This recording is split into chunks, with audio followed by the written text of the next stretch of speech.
지난주 본문에서 다윗이 왕으로서 정의와 공의를 행했고 그가 다스리는 나라의 안정을 위해서 적절한 자리에 적절한 사람들을 임명하면서 이스라엘이 이전과 달리 굉장히 안정적인 나라가 되었다라는 것을 성경은 말씀하고 있습니다. 다윗은 이 나라의 안정을 도모한 뒤에 자신이 무엇을 해야 되는지 자신의 할 일을 찾아서 행합니다. 그 중 하나가 사울의 집에 남아있는 자를 찾아서 그를 섬기는 일이었습니다. 그래서 오늘 본문 1절에 이렇게 기록합니다. 1절 같이 한번 봉독합니다. 시작. 다윗이 이르되 사울의 집에 아직도 남은 사람이 있느냐? 내가 요나단으로 말미암아 그 사람에게 은총을 베풀리라 하니라. 아멘. 다윗은 사울의 집에 남은 사람이 있는지 물어보고 찾습니다. 왜냐하면 요나단으로 말미암아 사울의 집에 남아있는 자에게 은총을 베풀기 위함이었습니다. 요나단이 다윗에게 어떤 자였습니까? 자신의 목숨과 같이 아끼는 자였고 이 요나단과 다윗은 서로 언약을 맺은 사이였습니다. 그래서 다윗은 요나단이 죽은 이후에 그와 맺은 언약 그리고 그가 자신에게 어떤 자인지를 생각하면서 요나단이 죽고 난 이후에 그의 가족들을 어떻게 누가 지금 보살피고 있는지 알 수 없으니까 자신이 요나단의 역할을 그 가족에게 해야겠다라고 생각을 한 겁니다. 그래서 방금 1절에 고백한 것처럼 요나단, 사울의 집에 아직도 남은 자가 있는지를 찾아봅니다. 다윗이 이렇게 이야기했을 때 2절 말씀이 이렇게 기록합니다. 2절 같이 봉독합니다. 시작. 사울의 집에는 종 한 사람이 있으니 그의 이름은 시바라. 그를 다윗의 앞으로 부르매 왕이 그에게 말하되 내가 시바니 아니 이르되 당신의 종이니이다 하니라. 누군가가 보고했던 거예요. 사울의 집에 종 한 사람이 있고 시바라는 자가 있는데 그를 불러서 물어보면 알 수 있을 겁니다. 라고 이야기합니다. 이 시바는 사울이 죽은 후에 사울의 토지를 관리하는 종이었습니다. 시바는 사울의 종이었지만 사울이 죽은 후에 무비보셋에게 돌아가야 될 토지. 왜냐하면 사울의 손주잖아요. 그런데 그 토지를 관리하면서 무비보셋을 섬기는 것이 아니라 오히려 사적 이익을 취하는 자였습니다. 다시 말하면 사울의 재산으로 자기가 호의호식하고 어떤 자신의 사적 이익을 취하는 자였던 거예요. 그래서 3절에 다윗이 시바에게 이렇게 물어봅니다. 우리 3절 같이 봉독합니다. 시작. 왕이 이르되 사울의 집에 아직도 남은 사람이 없느냐? 내가 그 사람에게 하나님의 은총을 베풀고자 하노라 하니 시바가 왕께 아뢰되 요나단의 아들 하나가 있는데 다리 저는 자니이다 하니라. 아멘. 다윗이 사울의 집에 남은 자가 있느냐? 라고 물어봅니다. 시바가 어떤 자라고요? 사울의 종이라고요. 그런데 이 시바가 뭐라고 이야기하냐면 요나단의 아들 하나가 있는데 다리 저는 자입니다. 뭔가 이상한 거 느끼지 않으십니까? 시바가 종이었으면 요나단의 아들 무비보셋이 있습니다라고 말하는 게 맞았어요. 왜냐하면 그는 종이고 그가 섬기는 역할이었기 때문이에요. 그런데 시바는 무비보셋의 이름을 말하지 않습니다. 뭐라고 이야기합니까? 요나단 아들 하나가 있는데 다리 저는 자입니다. 이것은 무비보셋을 굉장히 깎아내리는 거예요. 요나단 아들 하나 있는데 그냥 불구해 불구. 이렇게 이야기하는 것과 똑같은 거예요. 무비보셋의 이름을 말하지 않고 그에 대한 부연적인 설명만을 하고 있습니다. 시바가 다윗에게 무비보셋에 대해서 이야기할 때 두 가지를 이야기합니다. 첫 번째는 그가 요나단의 아들이라는 것과 또 하나는 다리를 저는 자라는 사실입니다. 이 두 가지가 의미하는 건 그럼 왜 이렇게 고백했을까? 무비보셋이 요나단의 아들이기 때문에 다윗에게는 잠재적으로 정치적인 위협이 될 수 있다라는 사실을 언급하지만 이어서 그는 두 발을 저는 자이기 때문에 무능력합니다. 그러니까 혈통적으로는 왕의 후손이어서 왕위를 계승받아야 마땅하오나 그는 다리를 저는 자이기 때문에 왕에게는 크게 위협이 되지 않을 겁니다 라고 이야기를 하는 것과 같습니다. 그러면 왜 시바는 다윗에게 이렇게 이야기를 했을까?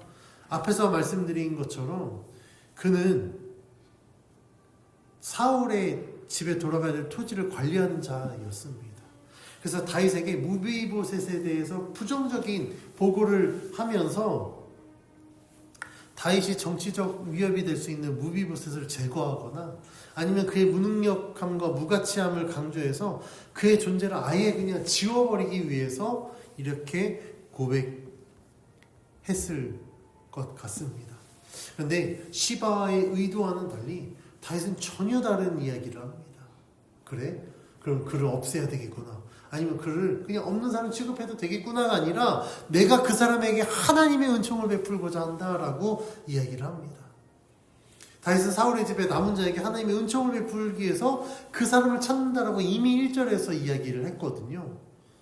그런데 우리가 여기서 주목해야 될 단어는 바로 이 은총이라는 단어입니다. 은총이 히브리어로 헤세드입니다. 우리말 성경에서는 은총, 은혜, 자비와 같은 단어로 번역되어 있는데 이 헤세드라는 단어는요, 구약 성경에서 굉장히 핵심적인 단어입니다.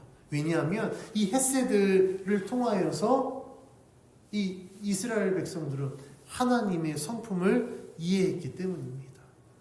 헤세드, 그러니까 은총, 은혜는 단순히 사람에게 베푸는 호의를 말하는 게 아닙니다. 구약에서 말하는 이 헤세드는요, 하나님과의 언약적 관계 안에서 하나님이 베푸시는 은혜를 의미합니다. 그러니까 헤세드 하면 가장 먼저 떠올리는 게 은혜가 아니라 하나님과의 언약의 관계라는 거예요. 그러면 이 헤세드, 하나님의 은총을 받는 자는 어떤 자입니까? 하나님과 언약의 관계가 맺어져 있는 자를 의미합니다. 그러니까 하나님과의 언약적 관계가 맺어지지 않는 자는 이 헤세드, 이 은총, 하나님의 은총을 받을 수 없다라는 것을 의미해요.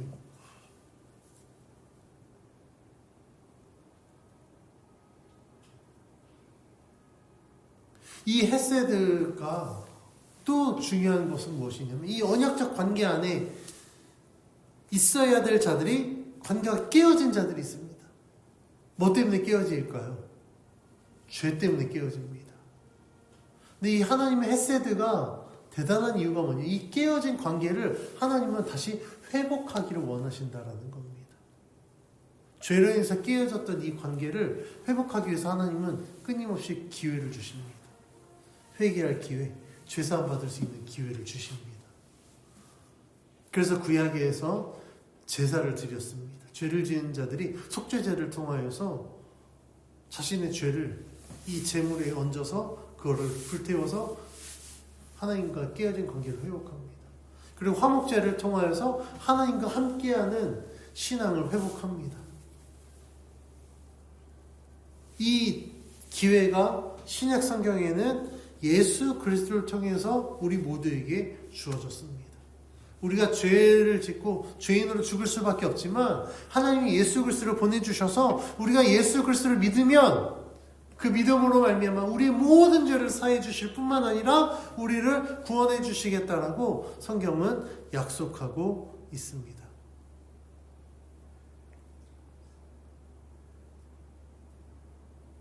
이것이 헤세드가 말하는 하나님의 은총, 은혜인 겁니다.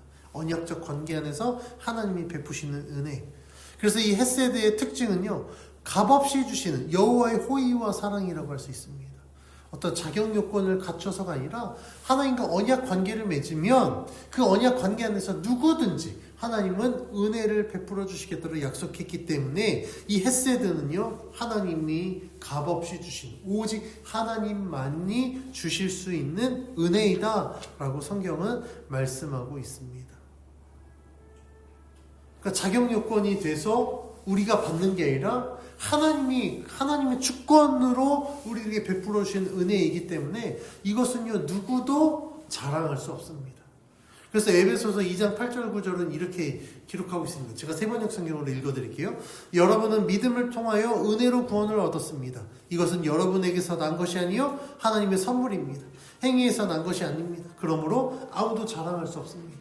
우리가 구원받은 건 우리의 자격요건, 어떤 우리들의 공로로 된 것이 아니라 전적으로 하나님의 은혜이기 때문에 누구도 자랑할 수 없다.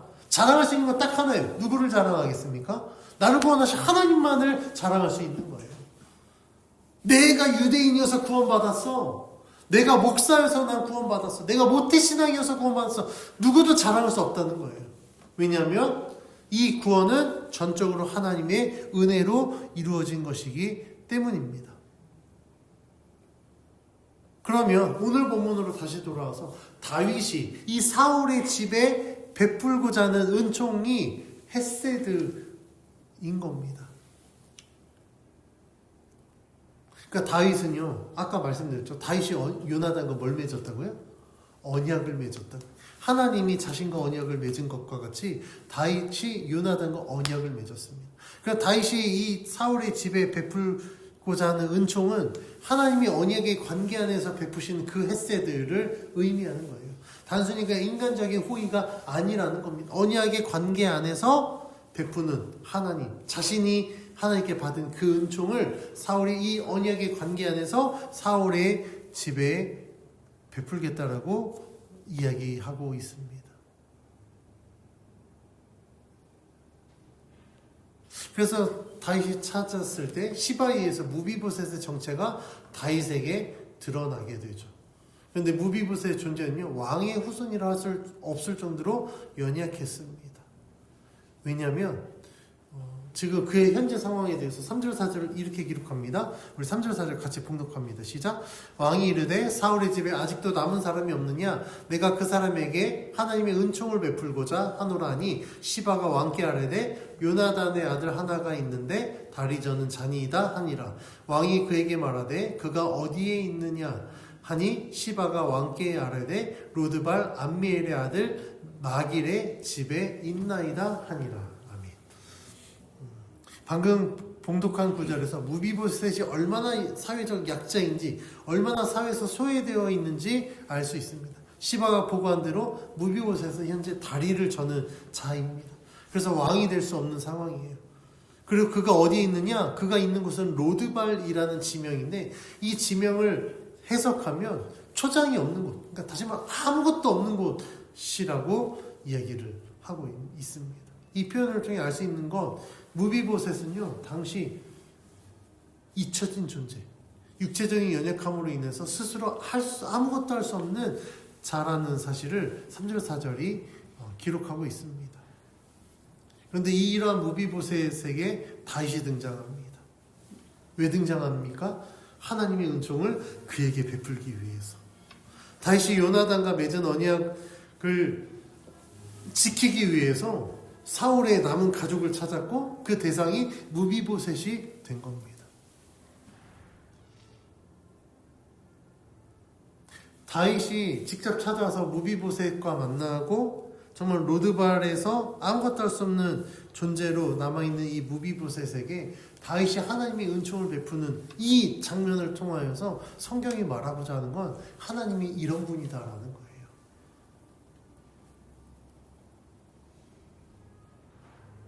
하나님은요, 연약한 자를 찾아내십니다. 연약한 자를 찾아가서 그의 연약함을 해결해 주십니다.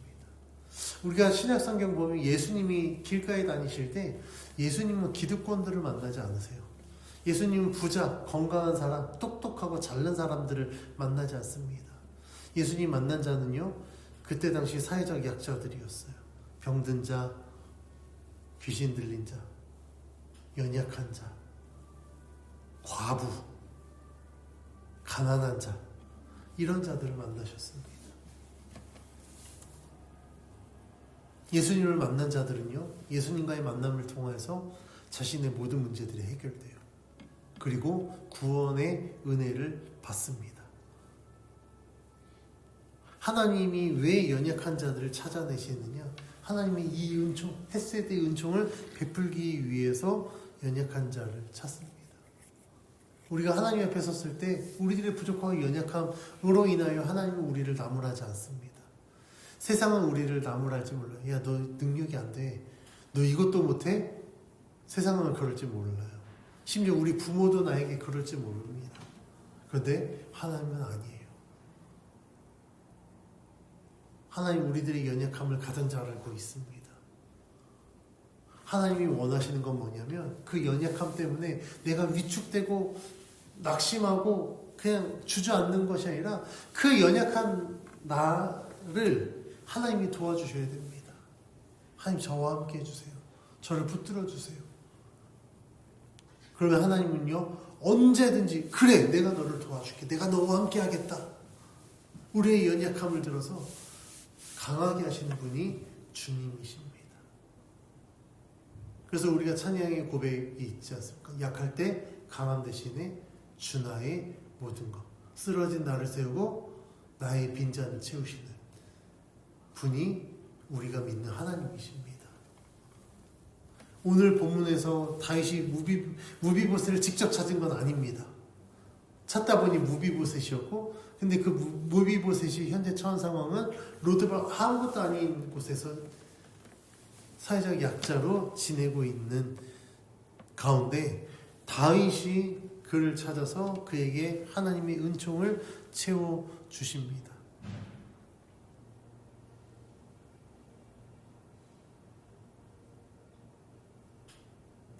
하나님의 은혜는요 이와 같습니다. 하나님의 은혜는 계속해서 흘러가거든요. 다윗이 하나님께로 받은 이 은총을 받고 끝나는 것이 아니라 뭐라고 이야기합니까? 하나님의 은총을 내가 베풀겠다. 하나님의 은혜는 계속해서 흘러가요. 절대 멈춰 있지 않습니다. 그러면 이 하나님의 은혜가 흘러갔을 때 복음이 증거되고 믿지 않는 자들이 예수를 믿게 되고 낙심한 자들이 위로를 받게 됩니다. 그러면 그 일들을 통하여서 세상은 비로소 하나님의 살아계심을 경험하게 되는 거예요. 그러면 왜 성경 무비보셋이 자신이 직접 권리를 주장하거나 다윗을 찾지 않고 오히려 다윗이 찾아서 무비보셋이 다윗에게 등장하게 됐을까? 그 이유는요. 하나님의 은혜는 인간의 자격이나 어떤 인간이 요청에 의해서 완성되는 것이 아니라 전적으로 하나님의 주권에 의해서 출발하고 완성되기 때문입니다. 하나님의 은혜는 하나님으로부터 주어집니다. 그래서 하나님의 은혜의 주권은 오직 하나님께 있고 그 은혜를 받을 자격도 하나님이 주십니다. 하나님의 마음은 세상의 기득권에 있지 않아요. 세상에서 잘난 사람들에게 있지 않습니다. 하나님의 마음은 언제나 약한 자들, 가난한 자들에게 향해 있습니다. 그 마음을 몸소 실천하신 분이 바로 예수님이라는 거예요. 예수님이 복음서에 말씀하십니다. 내가 이 땅에 온 것은 섬김을 내가 받으러 온 게 아니라 내가 도리어 섬기러 왔다라고 말씀하셨어요. 예수님이 세상을 섬긴다? 왕이신 예수님이 세상을 섬긴다? 있을 수 없는 일이죠. 그런데 예수님은 몸소 그것을 실천하셨습니다. 왜요? 하나님의 구원을 이루시기 위해서.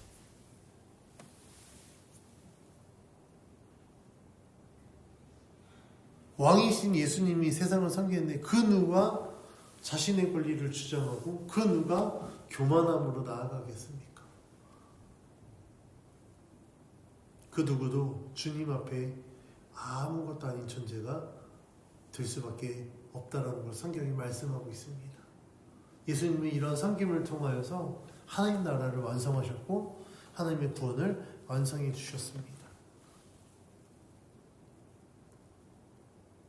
그래서 우리는 하나님의 마음이 약한 자에게 향하고 있다는 걸 분명히 기억하셔야 됩니다. 내가 약한 자라면 지금 약해져 있는 나에게 주님의 마음이 향하고 있겠구나. 내가 많은 것을 가진 자라면 내 이 가진 것을 주님의 마음이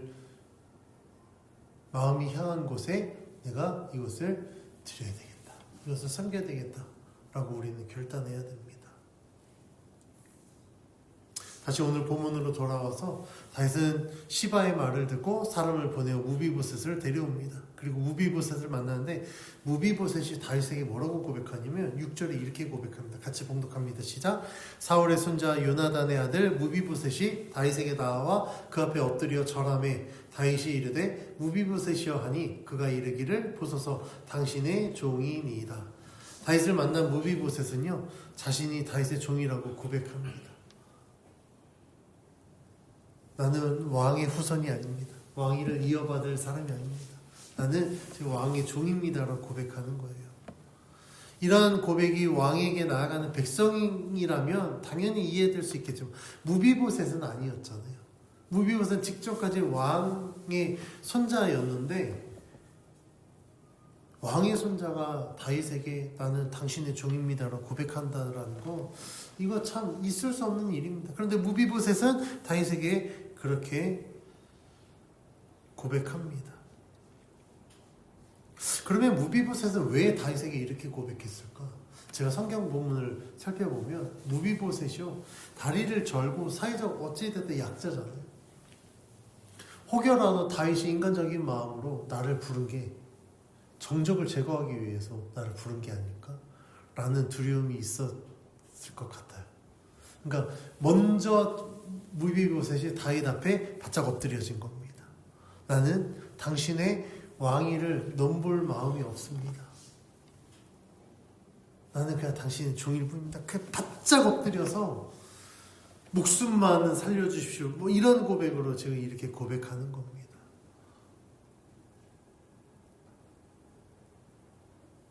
이 무비보셋이 얼마나 다윗 앞에 바짝 엎드려졌냐면 9절은 이렇게 고백합니다.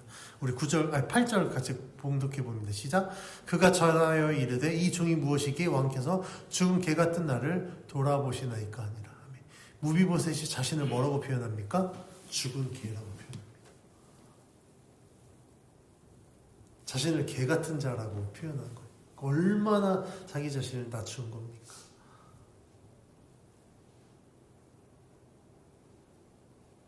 이렇게 막 자신에게 바짝 엎드려져서 자신을 낮추는 무비보셋을 향하여서 다윗은 이렇게 이야기합니다. 우리 7절 같이 봉독해 봅니다. 시작. 다윗이 그에게 이르되 무서워하지 말라. 내가 반드시 내 아버지 요나단으로 말미암아 네게 은총을 베풀리라. 내가 내 할아버지 사울의 모든 밭을 다 내게 도로 주겠고 또 너는 항상 내 상에서 떡을 먹을지니라 하니. 무비보셋이 바짝 엎드려져 있는 모습을 보고 다윗이 오히려 위로합니다. 무서워하지 말라. 두려워하지 말라. 나는 너를 죽이려고 부른 것이 아니다. 내가 너를 부른 이유는 너의 아버지 요나단으로 말미암아 내가 너에게 은총을 베풀기 위해서 너를 불렀다. 그래서 약속한 게 사울의 모든 밭을 너에게 주어 풍족하게 살 것이다. 그리고 너는 이제 궁으로 들어와서 왕의 상에서 떡을 먹어라 라고 이야기를 합니다. 그래서 다윗은요 사울의 종 시바를 불러 이렇게 얘기합니다. 우리 9절 10절 같이 봉독합니다. 시작. 왕이 사울의 시종 시바를 불러 그에게 이르되 사울과 그의 온 집에 속한 것은 내가 다 내 주인의 아들에게 주었노니 너와 내 아들들과 내 종들은 그를 위하여 땅을 갈고 거두어 내 주인의 아들에게 양식을 대주어 먹게 하라. 그러나 내 주인의 아들 무비보셋은 항상 내 상에서 떡을 먹으리라 하니라. 시바는 아들이 15명이요 종이 20명이라. 아멘. 다윗은 사울과 그 온 집안에 속한 모든 것을 무비보셋에게 줍니다. 그리고 시바와 그 아들들과 그 종들에게 무비보셋을 위하여 밭을 갈고 양식을 주어 먹게 하라고 명령합니다. 여기서 다윗이 강조하는 건 무엇이냐면 시바에게 너와 너의 아들들, 너의 종들은 무비보셋을 위하여 수고해야 한다는 사실을 강조합니다. 전세가 역전됐죠. 이전에 시바는 그 땅을 관리한다라고 했지만 사실 관리라는 명목으로 사적 이익을 추구했던 자였어요.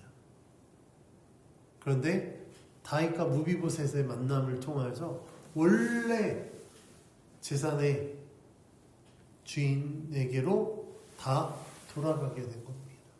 그럼 시바는요, 원래 종의 역할을 무비보셋에게 감당하게 된 거예요. 다윗이 은총을 베풀 마음이 없었으면, 다윗이 찾지 않았으면 무비보셋은 여전히 사회적 약자로 지냈을 것이고, 시바는 말만 관리하는 종이지 그 모든 재산에 대한 주인의 역할들을 감당했을 겁니다. 그런데 다윗을 만나면서 모든 것이 다 원상복귀로 돌아가게 된 거예요. 이것은 무비보셋 개인에게만 주어진 하나님의 은혜가 아니라 이것을 통하여서 하나님이 돌보셨을 때 약한 자가 어떻게 채워질 수 있는지, 어떻게 위로를 받을 수 있는지, 하나님의 은혜 안에서 어떻게 모든 것들이 원상복구가 되는지를 우리가 살펴보게 되는 겁니다.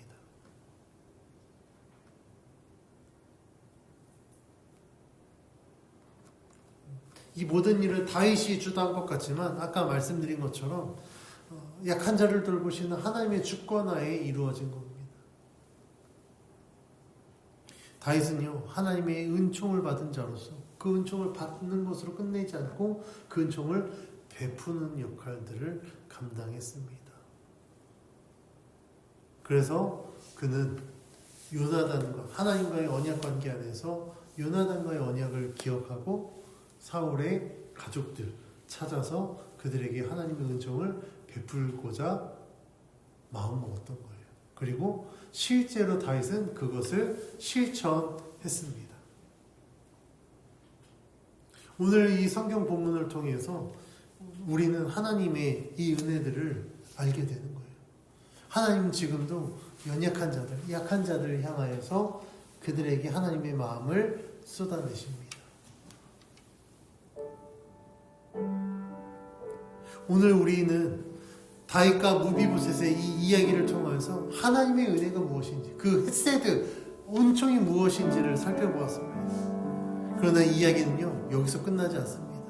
성경은 언제나 다윗보다 더 크신 왕, 무비보셋보다 더 깊이 연약한 존재, 그리고 그 더 완전한 은혜 식탁을 가리키고 있습니다.